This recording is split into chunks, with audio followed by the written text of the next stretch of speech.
This is Surfing Through Cinema. I'm your host, Hawaii Harry. Today I'll be discussing the next film for Disney Week. Based on the Arthurian legend and the novel by T.H. White, this episode is all about The Sword in the Stone 1963.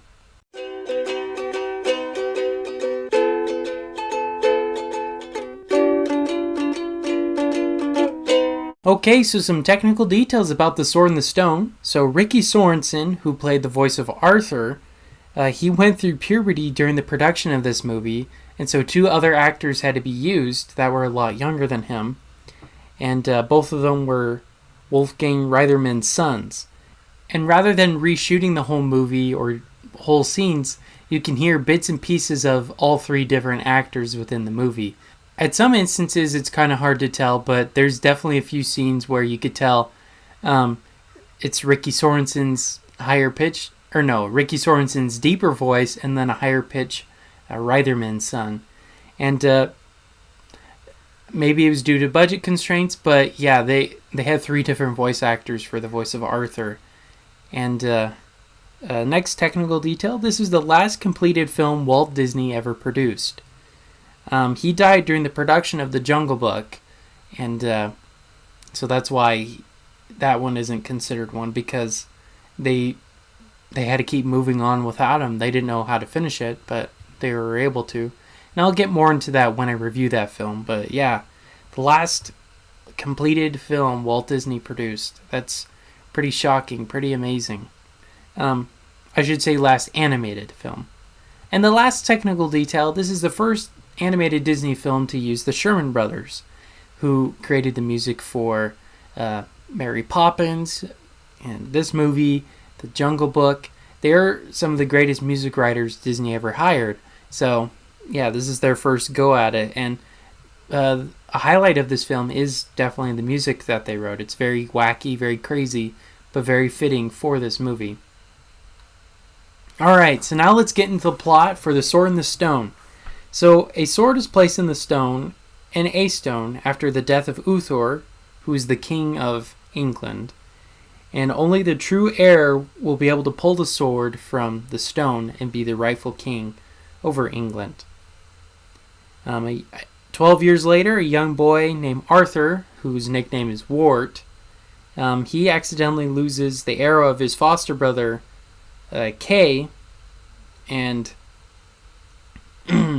Kay's kind of a big brooding guy, whereas Wart's a small little child.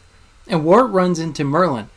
And Merlin, he wants to educate the boy, whereas Ector, who's the foster father of Arthur, he does not. He just wants him to learn to be a squire for Kay. He wants Kay to be this big knight. But despite this, Merlin decides to still teach Arthur many, many lessons. And the first one is turning them into fish so they can understand aquatic life and how they live. And that kind of turns into a disaster as they're almost killed by a giant fish.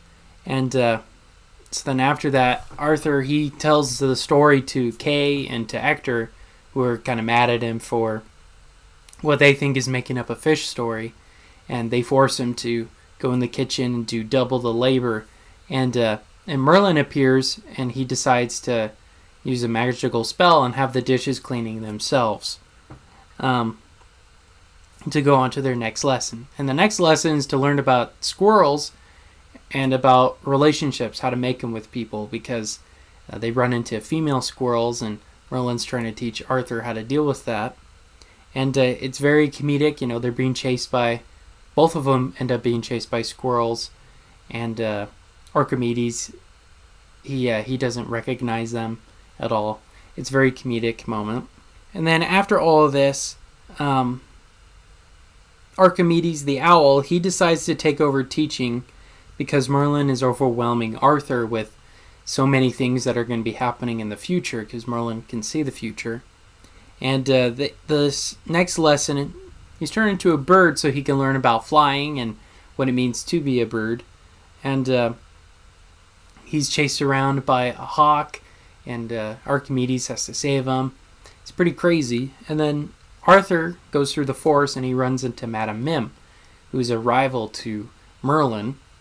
And she challenges Merlin to a wizarding duel. and they both change into different animals to fight against the other. But Merlin comes out victorious because he turns into a disease that makes Madame Mim very, very sick, and proving overall that sometimes knowledge is better than physical power. So now it's Christmas time. Kay, he's made a knight, and Ward is made a squire when the original choice, he fell through because he got very, very sick, probably with the plague, honestly.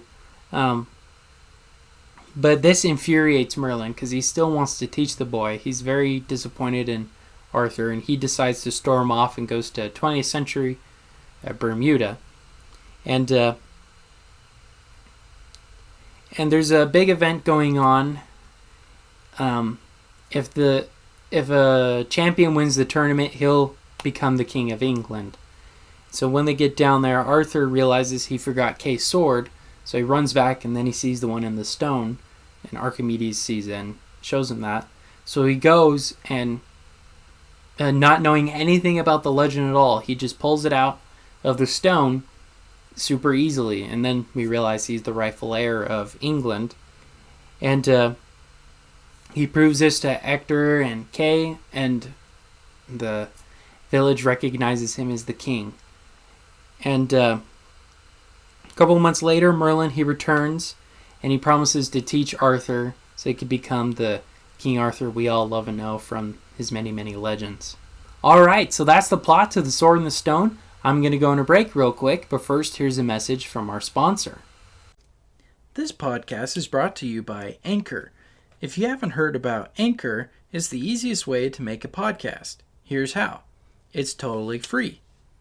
There are tools that allow you to record and edit your podcast from your computer and even your cell phone. But that's not all. Anchor distributes your podcast for you so it can be heard on Spotify, Apple Podcasts, and many, many more. You could even make money from your podcast with no minimum listenership.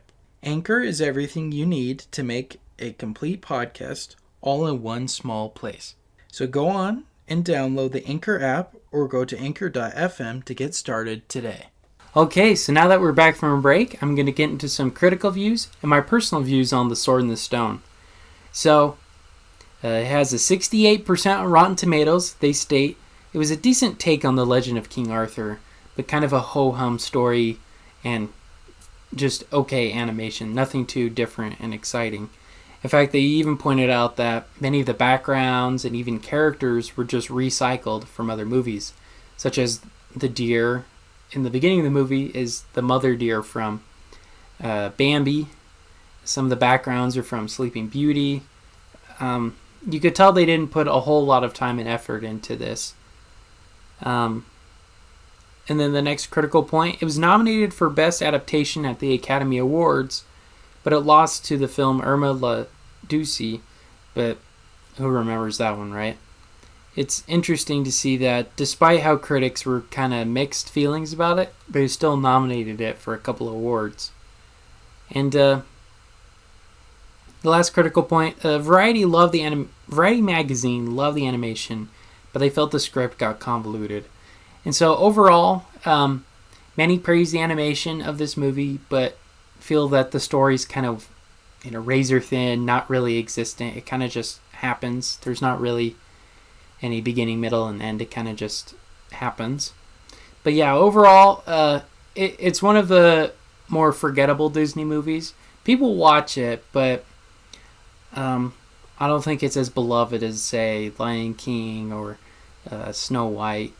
It's a popular one, but not quite on that level. Alright. So now my personal views. I love the characters of Merlin and Archimedes. I think they're hilarious together. They're the perfect bumbling doofus and angry man duo. They're kind of like the odd couple. I really like that. I think they're hilarious.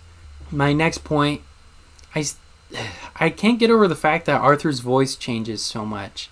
I understand that the actor's voice changed because of puberty, but to me that means, well, you need to hire someone that's either older, that has a higher pitched voice, or just re-record his audio, or just get a younger person. There are too many things where, honestly, I would have just got a younger person and recorded all of his dialogue instead of keeping some of the deeper voice from Richie Sorensen. And then last point, the structure of the story was very strange. Again, I also wish there was kind of a plot. Events happen, but I kind of wish we got a little bit more into the Arthurian legend. It kind of felt like 3 different stories, like animated shorts, just thrown together. It didn't really feel like a cohesive storyline. But other than that, I love the animation. I watched this movie a lot as a kid. In fact, I have a VHS copy of it right here. One of my favorites as a kid. But now, I still appreciate it for more nostalgic reasons and the animation style. But other than that, it's kind of a forgettable movie. I always thought that the beginning of the movie and the end of the movie were really, really great, but the middle just drags on. I kind of wish that they cut out one of the lessons with Arthur and Merlin, because they kind of felt repetitive, and some were really, really drawn out, especially the squirrel one and the bird one. Those are very, very drawn out. They kind of take up a majority of the movie. And how long is it? Yeah, it's 79 minutes. That's a pretty long animated film. So overall, it's an okay movie. It's not a terrible movie. I think a lot of kids would find it a little boring, in my opinion. There's not too many crazy animated moments like you would see in, again, The Lion King or Aladdin. This one is definitely a little bit more boring. But yeah, those are my thoughts and feelings on The Sword in the Stone. Next time, I'll be discussing the next film for Cinephile Week. From legendary director Ingmar Bergman, this episode is all about The Seventh Seal. Alright, well until next time, this has been Surfing Through Cinema with Hawaii Harry. Take care.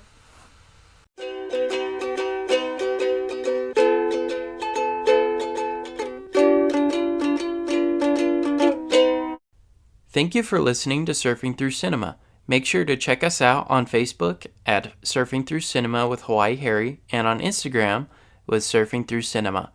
We also have a website, www.anchor.fm/Surfing Through Cinema, where you can learn more details on upcoming episodes and on past episodes.